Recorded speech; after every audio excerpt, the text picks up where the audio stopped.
उत्तर प्रदेश में शिक्षक भर्ती के लिए जब हम पदों की संख्या की बात करें, कल के जब हम मीटिंग की बात करें, क्या कुछ सार निकल कर के आता है? यहाँ पर जब हम नियमावली की बात करें, नियमावली में जो सिलेक्शन का प्रोसेस है, वो क्या कुछ है, उसके बारे में अपने इस वीडियो में बात करेंगे। अंत तक बने रहिएगा।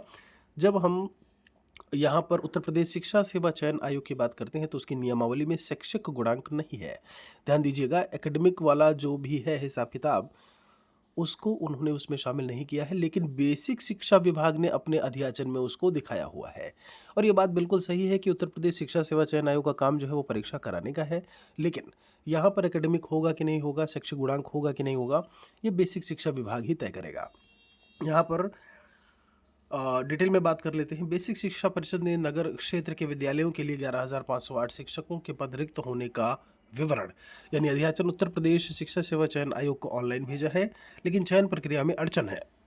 आगे कहते हैं, परिषद ने अध्याचन में 1981 की नियमावली के अनुसार शैक्षिक गुणांक का भी उल्लेख किया हुआ है, लेकिन शिक्षा सेवा चयन आयोग ने शैक्षिक गुणांक की व्यवस्था चयन प्रक्रिया में जो है वो शामिल नहीं की है। चयन प्रक्रिया में स्पष्ट है कि जिन पदों पर केवल लिखित परीक्षा के आधार पर चयन होना है, उसमें चयन की कार्यवाही 360 अंकों की लिखित परीक्षा के आधार पर ही होगी, जहां पर 120 प्रश्न जो है पूछे जाएंगे और उसी के आधार पर श्रेष्ठता सूची जो है वो तैयार होगी।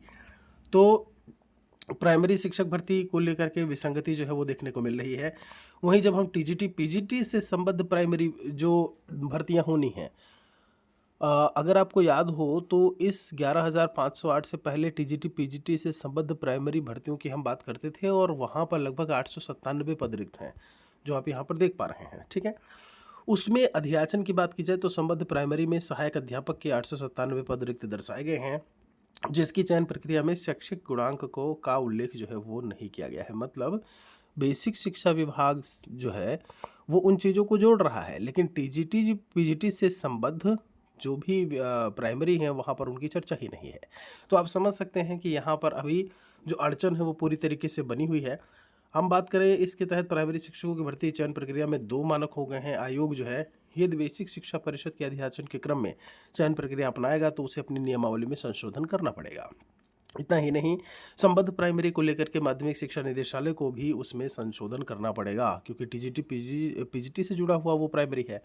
यहाँ पर प्राइमरी स्तर की शिक्षक भर्ती में एक ही मानक जो है वो अपनाया जाएगा। सूत्रों के अनुसार शैक्षिक गुणांक को लेकर विभाग से स्पष्टता जो है वो ऐसे में चाहेगा। इस विसंगति पर शासन विभाग स्तर से निर्णय लिए जाने के बाद ही आयोग जो है वो चयन प्रक्रिया की कार्यवाही जो है वो शुरू करेगा। पदों की संख्या 11,508 ही बताई गई है। अभी इसमें कोई भी इंक्रीमेंट नहीं हुआ है। बढ़ोतरी होनी चाहिए। समय के साथ में बढ़ोतरी आपको देखने को मिल भी सकती है, क्योंकि 2018 की भर्तियां आपने देखी हैं कितने कम समय में हुई हैं। पद बढ़ भी सकते हैं। कोई सवाल है तो हमारे लिए लिखिएगा ज़रूर।